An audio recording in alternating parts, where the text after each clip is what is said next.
What's good, everybody? It's your boy Hans. And this is Tristan. Welcome to the Hans and Tristan podcast. Yes, we're still here. We're not going anywhere. We are still here. Thank you for joining us as always. Tristan, how have you been? How are things going? I know it's a busy time for you right now. Your daughter is going through a lot of events. So I know you are just, woo. Senior year is crazy. Senior year is so bananas. I'm so happy I only got one child. So I only got to do this once. And I'm like, oh my God, but we got prom next week. Graduation is literally in a month. So yeah, as things get checked off my list, Right. I feel the stress getting released. But I'm like, if this damn college asks for one more goddamn fee, come on now. Stop it. You know, it was the same way when we went. They're going to get you and feed you to death. That's just crazy. In December, I did a dorm fee and an orientation fee. That was $300. Then I had to do another fee. I forgot what that was in February for her to, and then I had to do a booking fee last week for her to book her dorms and secure her dorm. I'm confused. Why is it not balled up into the tuition? Because I still got to pay the tuition. That's how they do it, man. They feed you to death, man. They do. It's the hustle. It really is. If that's not a hustle, I don't know what is, bro. That's not a finesse. Listen, I feel like they're just panhandling. Damn it. I like that. I never thought about it like that. Panhandling. I love it.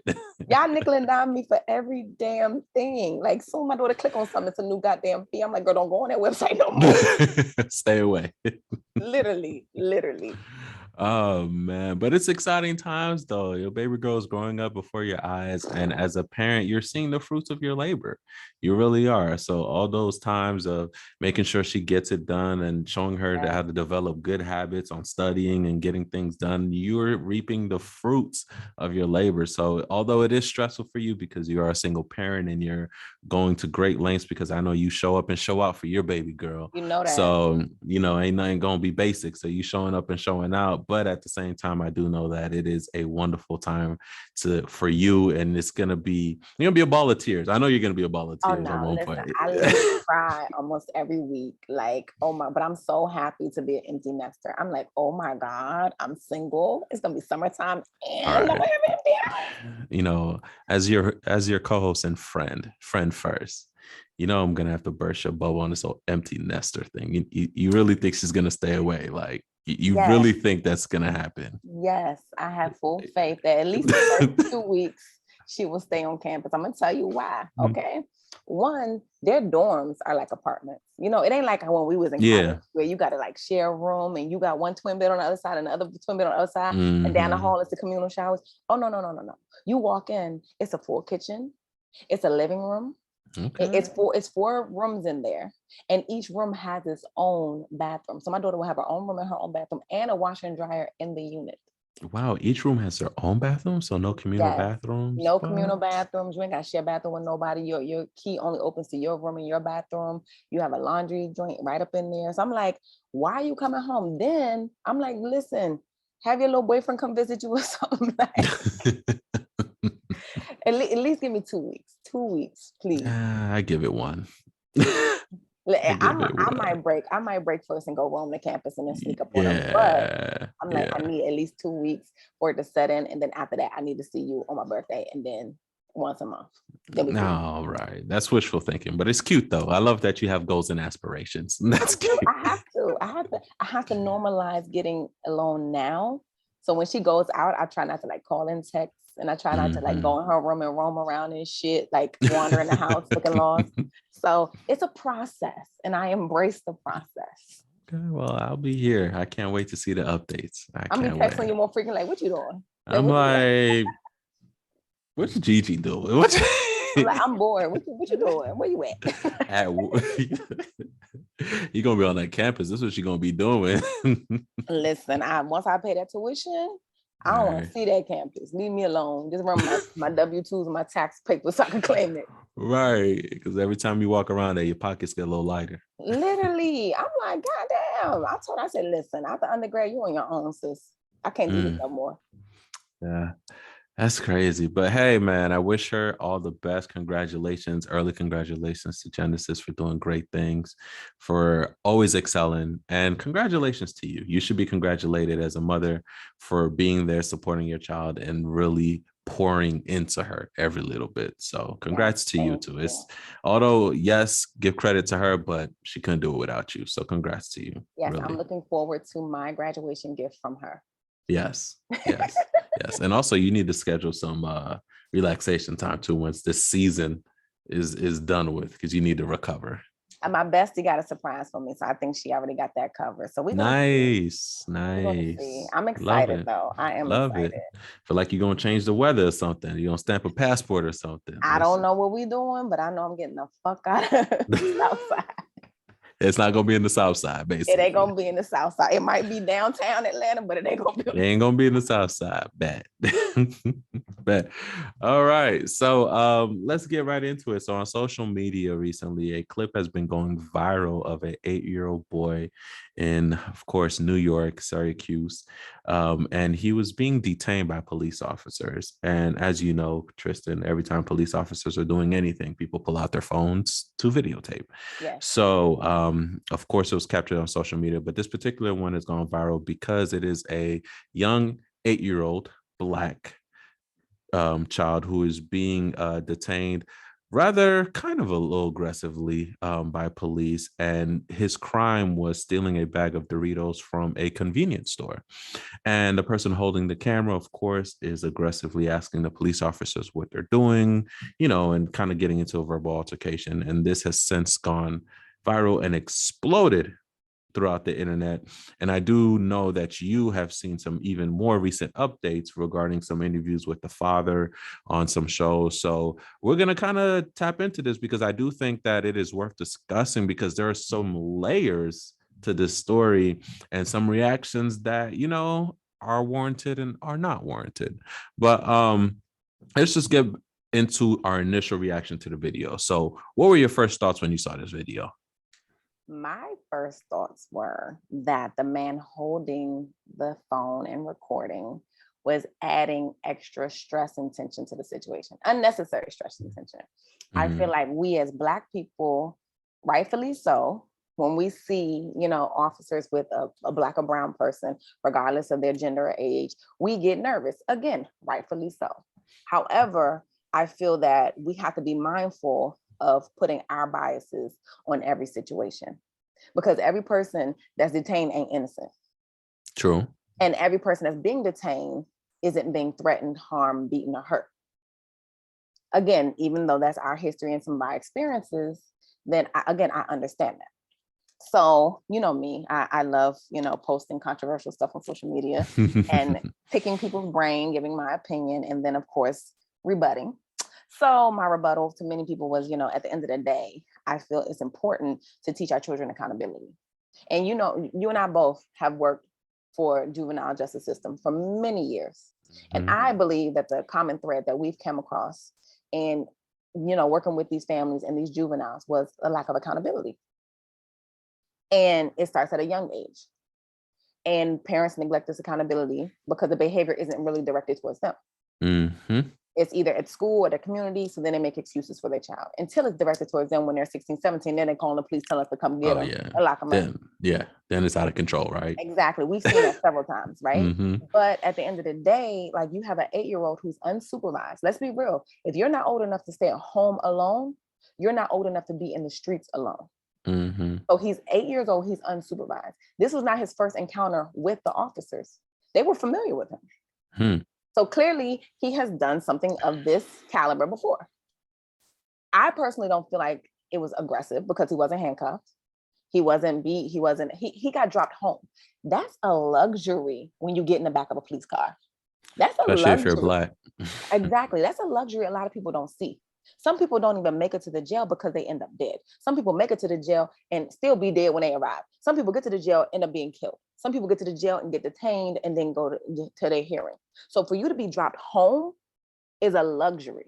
So when I see people in an uproar, I'm just like, again, is this because of this video we're seeing and the circumstances of this video? Or is it because of past trauma that you're putting onto this video?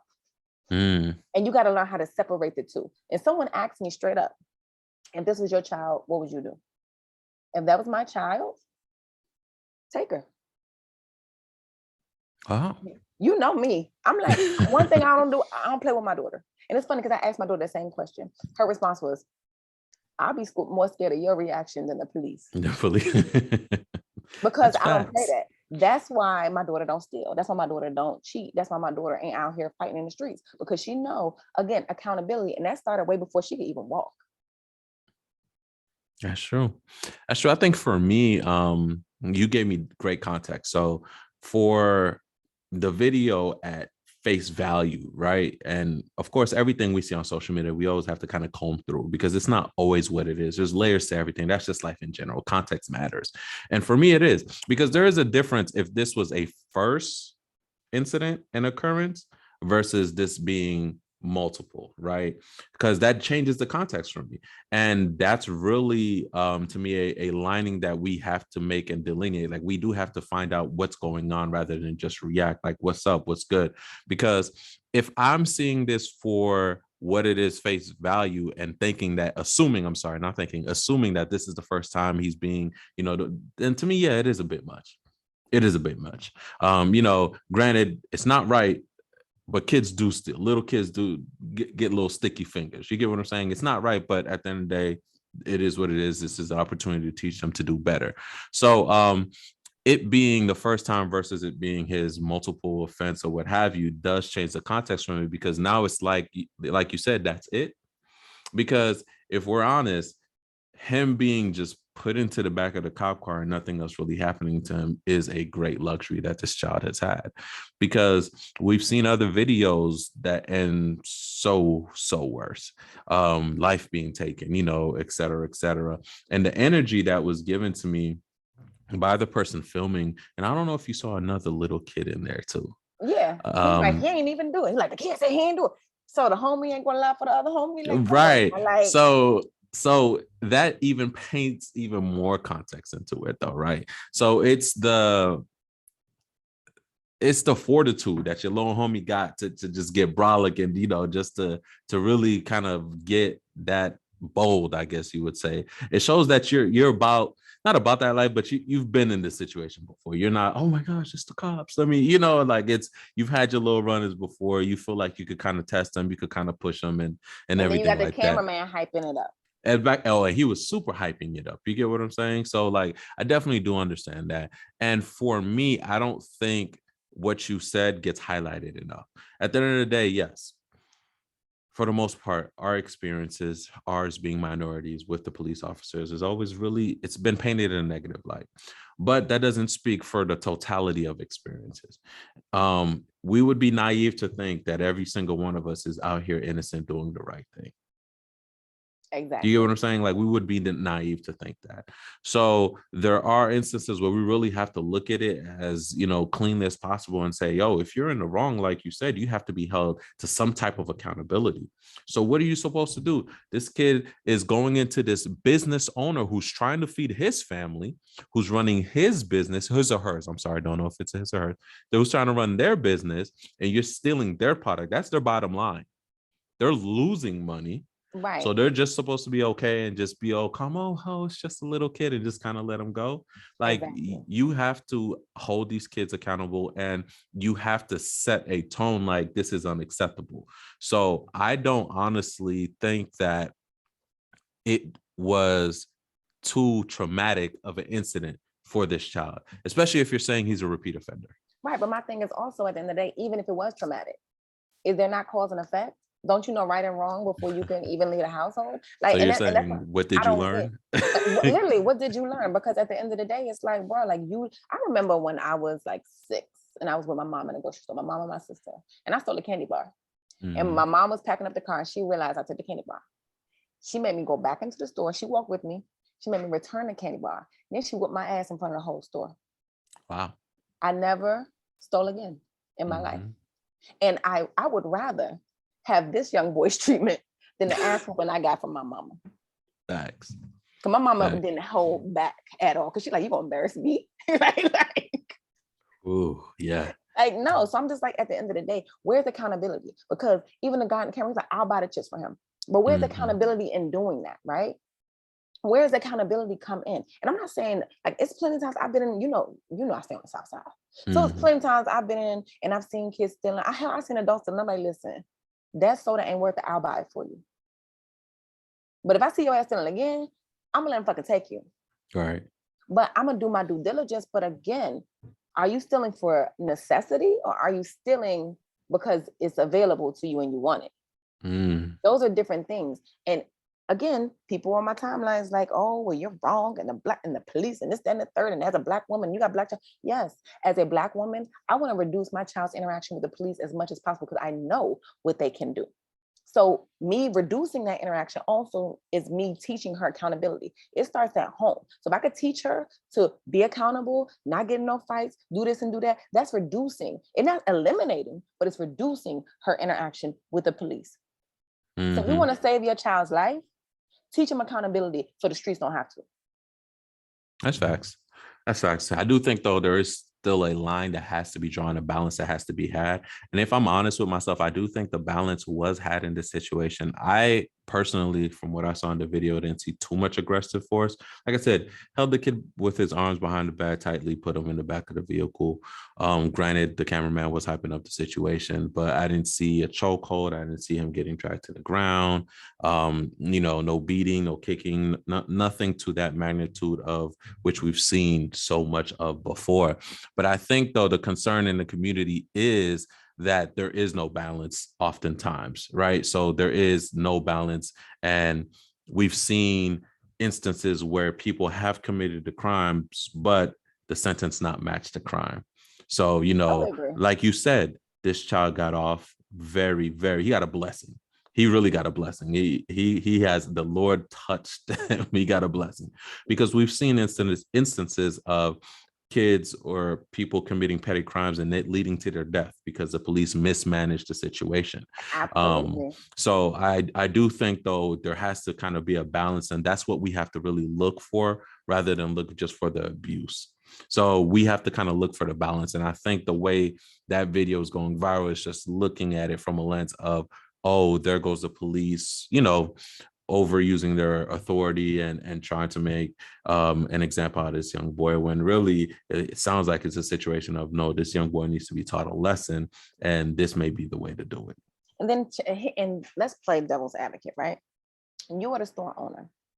You call the police on someone who is stealing. What do you expect them to do?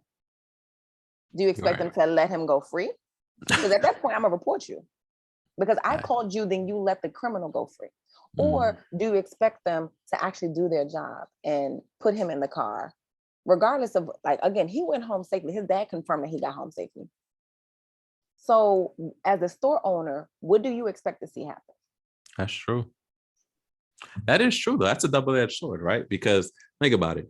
If you were to show up, then we'd be like, well, they don't be protecting our city, and they're not policing properly, et cetera, et cetera. So it is a double-edged sword, because, like, what do you do? There you go. And this is not like the store owner in New York who let that young boy get stabbed to death and ain't do nothing about it. Two different situations. Like, he just turned a blind eye. He's protecting his business. Like, he's protecting his business. And I don't know, like, that's true. And think about it too. Like, every hood I came up in, the store owners were relatively connected to the community. Right. Because you gotta know the block, you gotta know the people that you're with. Even if you're not, the same race, you're still connected to the community. They know you by first name, whatever, right? It takes a lot of balls to call the cops in a neighborhood in which your business is established in. So I don't really see a store owner calling the cops and risking the same neighborhood that his business is in turning against him, if that makes sense. Because, as you know, we're petty Black people. We're very communal. And if we see a snitch over there, like, oh, that's what you out here doing? Like, and these kids get rowdy now. They could have tore up his store. And, I don't think a store owner would have risked doing that had this not been an ongoing issue. Exactly my point. And then on top of that, like, if his parents was with him, then you can redirect him to his parents, right? Like, say if I own an establishment, some 8-year-old come in there cutting up, yo, get your kid. Get your damn kid. You know what I'm saying? But if the parents aren't around, then what do? That's true. You just let it slide. Yeah. So then everybody know, oh, I can go in Mr. Smith's little corner store and steal. So now you got the whole damn 8th grade, 9th grade. Got the whole middle school up in your store. Stealing. So it's just like, no, at the end of the day, no. Like, and I think that's what we need to do as a community. Like, we want these businesses, but then when the business owners enforce these rules, then it's like, oh, nah, they wrong. And they wonder why Starbucks and Chick-fil-A ain't in the hood. Like, hell, you think they're going to deal with that? No, they not. We sure don't. I'm trying to tell you, like, no one's trying to deal. No one with a certain business is trying to deal with that. Or what you're going to do is you're going to have them businesses with that bulletproof glass, with the fucking shotgun behind there, and then they start shooting people. It's gonna be like, what was that, early 1990s something, when that black girl got shot at the carryout in California and it caused that big ass riot. It's like, come on now, like, at the end of the day, and she wasn't even stealing. So at the end of the day, I think we as Black people need to be okay with accountability, and I think sometimes we're not okay with that. That's true. I think it makes us uncomfortable. I think it makes us uncomfortable when it comes with a system that has always been taking advantage of us. So it's hard for us, think about it. It's hard for us to say that this system or this entity, it's hard for us to give it credit or its due diligence when it has a history of just stepping on our necks. But I think that the school system, let's use the school system, for example. How many parents have their kids going to school, kids cutting a fucking fool, and the parents blame the teachers? Facts. No, I agree. Just matter of fact, last month, a video of a substitute who got hit in the head with the chair came out. Yo, what people don't understand, being a sub, everybody cut up when the sub comes. Yo, as somebody who subbed once in my life, yo, I say, yo, I'm out of here because I will fight a kid real quick. You think you go get that? That's why I never subbed. I will lay my kid the fuck out. Bro, it was a Christian school too. So I'm thinking these kids gonna be, man, listen, Christian and non-Christian, these kids, I was like, yo, we just had prayer, bro. We just prayed. And then you busting people in the head. You getting this brolic with me? Like, you giving me this attitude, son? Like, yo. And that's what I'm saying. Like, again, where is that accountability? Like, y'all losing teachers left and right, not just because of the violence in the school, but because of COVID. Y'all holding them accountable for certain things that they have no control over. Like, kids failing. Little Johnny ain't turning his shit. But now you want me to take his old ass work from back in February and waste my goddamn time? No. So the teachers can't hold the kids accountable. The police can't hold them accountable. Hell, social services can't hold kids accountable. Like, so it's just like, the whole system's overworked too, though, when it comes to that, right? So you think about, like you were saying, when you think about Lil Johnny not doing his work, well, you know, the teachers aren't getting help. They're usually having way more kids in their classroom than they're supposed to have anyway. Less access to resources because the way schools are funded by zoning and real estate, and you know that definitely is redlined by, you know, the powers that be, because they ain't gonna give us the money because our real estate value is not as high as, you know, the whites. So there is that a lot of you know, systemic racism that goes into that too. But I do love how you're preaching accountability, because I find it hard to blame a system when I haven't done my part. Like, I have to do my part. I have to make sure that I've gone the mile, and not even just the mile, the extra mile, before I can start saying the system has failed me. And I think what it is like, we're not even trying to do that sometimes because of a system that has a history of failing us. And that's the point I'm making. Like, at what point do you put your biases to the side and actually read a situation for what it is? Like, at what point? Because every person I told, well, you know, police did this and police did that. And I said, okay, but fun fact, more Black women have died from the hands of domestic abuse, their domestic partners, than they have died from police. So when you start adding and calculating and subtracting and long division and all this other shit, and add up the number, yes, the police are concerned, but they're the least of Black women's concerns. And then again, you got to break it down into, okay, now we're talking about a Black child. How many children die of neglect? Neglect is the number one killer as far as child abuse amongst children. Yeah. Not the police, neglect. It's wild. Yeah, go I'm ahead. sorry. You got an 8-year-old boy running around the street unsupervised. That's neglect all fucking day. You got a Paulding County I currently reside in. You had a 1-year-old or almost 1-year-old who basically passed away, and they arrested the parents because the child's blood alcohol content was Don't even make me mad. double or triple times what an adult should be. And that's crazy. The mother was drinking heavily, and then you know what it is. Whatever you goes into your body goes through the breast milk. Yep. And the father put alcohol in the bottle to give to that child. Crazy. That's crazy to me. And I'm like, what? But yeah. And I don't get that. I don't get that. Like that's straight up child. Like I said, like a couple of months ago, back in December, one of my neighbor's children, 4 years old, I hear Hendrix barking, going crazy. And I'm like, what the hell are you barking at? I'm looking like, and I see this little girl outside with a t-shirt, a pull-up, and some boots on in December. That's it. So I'm looking to see if another adult pulls up. I don't see no adult out there. And I just see her standing outside playing in the grass. So I mosey my ass outside, because you know I don't play that when it comes to kids. Mm-hmm. Mosey my ass outside. And she like looks up and she just waves at me. So I'm like, you're a little comfortable with strangers, but okay. That's you know, and I feel that's a red flag. Mm-hmm. You comfortable with strangers. Okay. So I walk over, she's like, hey, I'm like, hey, how are you? Speaks very well. She told me her name, whatever. I'm like, where's your mommy? Like, oh, mommy's at work. I said, well, who are you looking for? She's like, granddaddy. Okay, where's granddaddy? He's inside, but he's not letting me. So now I'm thinking granddaddy done passed away inside, and I had a croak or something, whatever, and had a little girl outside, whatever, roaming the streets. So I'm like banging on the door, like to put my knuckles are raw, banging, trying to go around back, trying to look everywhere. So then I'm like, it's been 20 minutes. She don't know her mama number, nothing. I had to call the police. I literally within 2 minutes, 7 police cars pull up. Wow. Come to find out, she was over there with her 19-year-old brother. He left her in the house by herself so he can go to the store. What? Like what? You left a little 4-year under. He said, well, she was napping. What is that? Okay. So again, neglect, right? So that's what I'm saying. I'm like, and I tell people all the time. So some guy was like, well, when I was 8, I was taking a bus, I was doing that. Okay, and your parents were neglecting you, sir. I think we misconstrue what's common for what is law. Also, some struggles, they're not okay.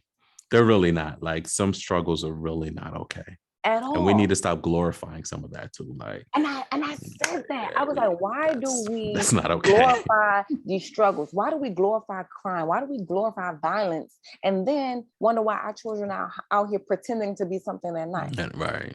No. Granted, like, it's a sad story. That's really what it is. It's a sad story that we had to overcome those struggles, but that shouldn't be something glorified as something that you have to go through. I want you to struggle with these books. How about do that? That's the struggle I want. You got this big midterm coming, and you just, you nervous. That's a struggle. And you know me, and that's the main reason I moved to Georgia. You know, I'm from Washington D.C. Mm-hmm. I grew up in D.C. in the '80s. Was crap. You know what I'm saying? Like my parents was nowhere to be found. So I was one of those kids who was out and about. I didn't have a curfew. I did whatever I wanted to. So at the end of the day, I understand how life was then. But I ensure that I've done enough struggling and barely making it that my child ain't got to listen, and my child ain't got to go through that. You know what I'm saying? Facts. No, so I don't understand people's mentality. Again, I get it. We have a poor history when it comes to police.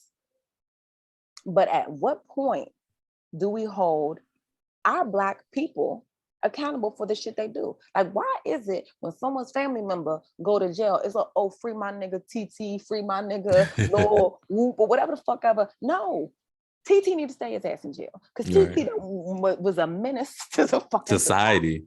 Okay, TT was out here running the goddamn up.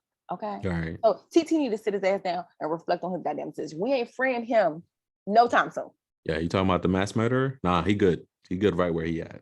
But we have a problem with accountability, and I don't fucking stand it. Well, it's easy though. It's easy to point at the big bad system. It deflects from us having to do what we need to do. And it's the same thing. Like it's just really, it's an easy cop out. It really is. So if I'm able to blame a system, right, that is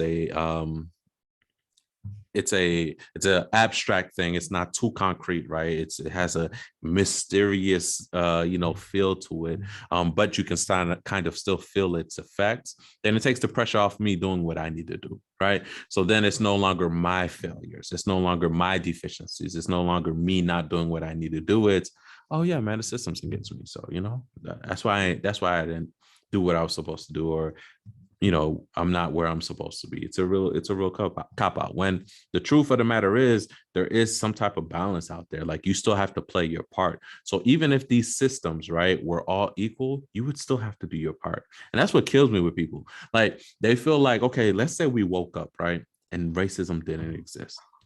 All of the remnants of racism were gone. Everybody was treated equally and were on equal footing. You would still have to work. You would still have to grind. You would still have to do what you're supposed to do, because nothing is given or handed out to you. So, like, granted, like, we don't live in that world, but yet and still, you still have to put in the work and do what you're supposed to do in all facets of the world. So I do understand where you're coming from. It is frustrating because we're negating the fact that we have a part to play in this as well. And granted, like I said, doesn't excuse the skewing of the system and the abuse that is, levied upon our people. But at the same time, we got to do our part. And that's all I'm saying. Like, do our part again as a parent. And how many times have we gone into parents' houses and their kids on probation and they're like, well, I ain't the one that has a problem. He's the one, or she's the one that has a problem. No, you have a problem, because ain't no child end up like this. Ain't no child was born like this. So something along the way happened that you didn't intervene, and it escalated as a parent. So you need to be accountable for your child's actions, especially when your child is 8. 8, bro. 8. I remember when Genesis was like 7. Was she 7? I believe she was like 7. And the school called me, and it was like, one of the older classes, they had a plant display. And, Genesis went up to one of the plants and she felt it and she cracked the plant. Okay, I'm on my way. Your allowance money now goes to buying seeds for these plants. And if you touch another goddamn plant, I'm gonna break your hand. Never touch a plant again. She never touched a plant again. I'm trying to tell you, like, when she had to spend her little money to buy seeds and replace their plant, and the plant wasn't even broken. It was just like a little twig broken. I don't care. You don't touch nobody else's stuff. You don't have a right to violate someone else because of your curiosity or whatever the hell you call it. So again, when you nip things in the bud early on, you don't really have these evolving, escalating, growing problems. And I think sometimes parents just don't want to fucking parent. I was about to say, I think you hit the nail on the head. I was gonna say, sometimes parents just don't want to be parents. And I get it. To be a good parent, it's tired. It's a tiring ass, because I'm tired. I've done got almost 18 years in the bank. I'm tired. But again, it's easier if you start earlier. Yeah, it is. And also, like, they ain't choose to be here. Be accountable to your decisions that you made. The consequences of your actions. It's accountability, like you said. Be accountable. Do what you need to do. Like, raise this child accordingly. Like, they ain't asked to be here. That's it. You did that. So thank you. You trying to have some fun, and then right. Now you got a baby, and you had the fun. So do what you need to do. That's what you gotta do. Right. No, that's facts though. And I just had flashbacks. Oh, those parents. I don't understand why I gotta be here. What? That's your kid. That's your kid. Right. Why would you trust me to be in here with your child anyway? I'm just saying, like, you just met me 5 minutes ago. Do you allow strangers to just come in and talk to your kid? Like, you know how many times I had to tell parents, I'm like, no, you need to be in this house. I'm not walking in the house with your minor child with you not being there. Bro. I'm not doing it. So if you're not here, there is no session. This is still a minor. Same. They don't. Why are you comfortable with me going in your house when you're not there with your child? Same. I don't even let Genesis open the door and get packages from Amazon without me being here. So I'm just like, again, when do we as a community be accountable for our people so that we can, again, eliminate their interaction with the police and reduce the interaction they have with the police? And then the father is like, oh, I think he saw the video. I want justice for my child. Just what justice do you see? Because he wasn't charged, he wasn't detained. He had a police escort home. You want to know what justice look like, sir? Justice look like calling Child Protective Services. I was about to say, you like a defects and get called, son. Watch your 8-year-old child out here in these streets by herself. Exactly my point. Like, come on now. We have to be, again, we allow our trauma to fuel us in certain situations. And like I said, that you watching the video, the little boy screaming and crying. As a mama, you know, when your child in trouble and they screaming and crying, that shit means nothing. He wasn't screaming and crying in pain. He was just showing out, as most kids do when their asses get caught. But this guy who is recording it is escalating the situation. And it's like, sir, you're not doing any kind of good Samaritan deed by adding fuel to this fire. Yeah, it's just it's a crazy situation where, and I mean, granted, the Syracuse Police Department, I got issues with them. They ain't been on the up and up. They've been in the news for a couple of years straight. They're the ones who there was a gentleman who was having a mental illness crisis, and he had the net over his head, and ended up passing away because they mishandled that situation. They just got so many marks against them for basically not balancing out their response in regards to people who are in crisis, specifically mental health crisis.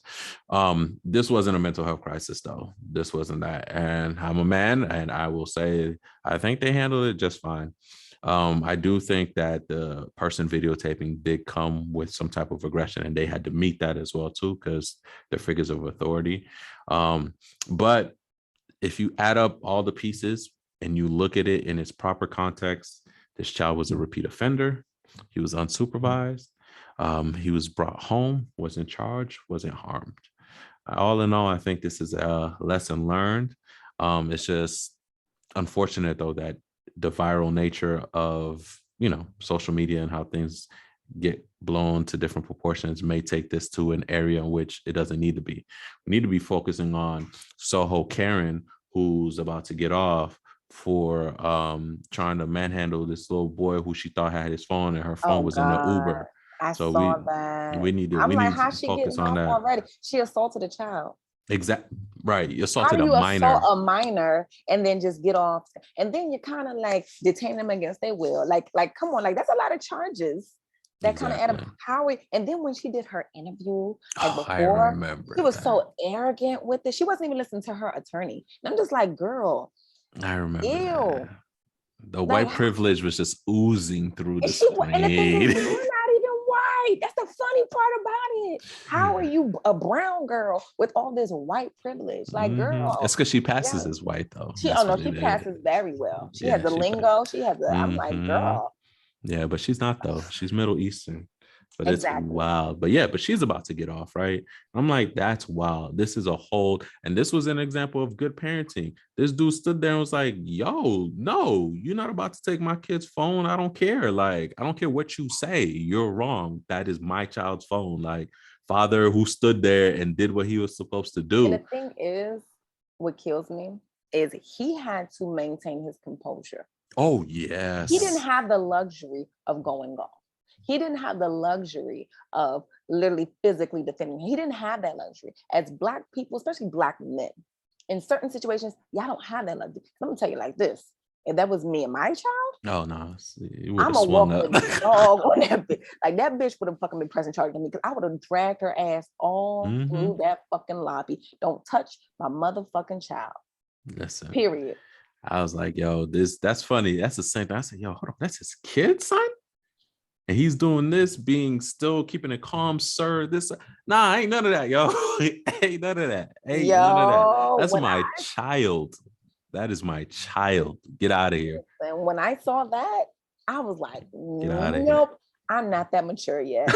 You're not there yet? I'm not there yet. Because I would have poked her ass real good with my little knife. You're not there I'm like, girl, I would have whooped her narrow ass and would have been gladly take whatever charges I need to take. But yeah, so two different situations, and yeah, that's wild. But yeah, so hopefully this Syracuse case with the 8-year-old gets put in its proper context, but I don't think it has. I think as early as today, I saw Sean King picked it up, so it's They only about to go with, and then like I said, like, okay, so think about this as if you're the police officer, right? You did everything by the books, and you're still wrong in the views of the public. The optics, yeah, the optics are bad. So that's what I'm saying. So as an officer, what the fuck do you do?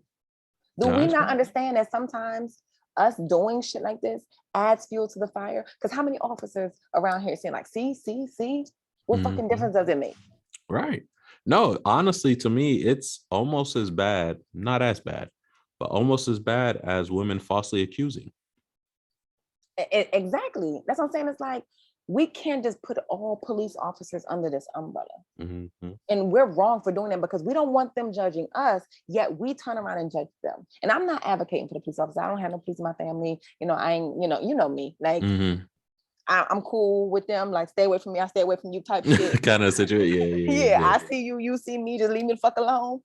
But like, even when the police officers with the little girl, they're like, so where do you live? What? I need to know where I live. Am I being detained? What's your name? Why do you need to know my name? I am a good Samaritan. Put good Samaritan on that paper, officer, and get the hell on out my face. But I'm just like, at the end of the day, it's like we cannot continue to have this one-dimensional vision of certain situations. Again, even if like it's just like the doctors. So many Black people are scared to go to the doctors now because of our history, but it's like we still encourage them to go to doctors. We still encourage them to do therapy. Like we have to change the narrative, but we can't change the narrative without changing our own vision and doing the work for our own trauma. Facts. I'm gonna tell you, if that was my child, take her ass. I'm like, y'all brought her home. That's facts, nah. That child would have been like, take me, because don't bring me here. My daughter would be like, please, Lord, just keep me here. That is one of the worst fears. Teachers calling home, a cop? Oh, man. Hey, take me to jail. I don't want to go home. Take me to jail, because not in that household. Take me to jail. But you had parents that parented. That's why. And like I said, I know my daughter feared me more than she feared any damn police, judge, or anybody walking this goddamn earth. But again, it's not because I raised her in fear, but I raised her with accountability. You do this, you get this. You play dumbass games, you get dumbass prizes. Facts. Congratulations. Facts of life. There you go. Well, guys, there you have it. As always, you can listen to the Hans and Tristan podcast wherever podcasts are heard. Please subscribe and like the podcast, share it as well. Please hit us up on IG. We're on IG as the Hans and Tristan podcast. You can find us there. You can also look us up on YouTube. We have podcast episodes on YouTube, so you can see our lovely faces. So please check out our YouTube channel. It's called the Hans and Tristan podcast. So please subscribe and like the videos. Check them out there if you happen to miss them. We appreciate you guys for joining us. We'll see you guys next time. Bye.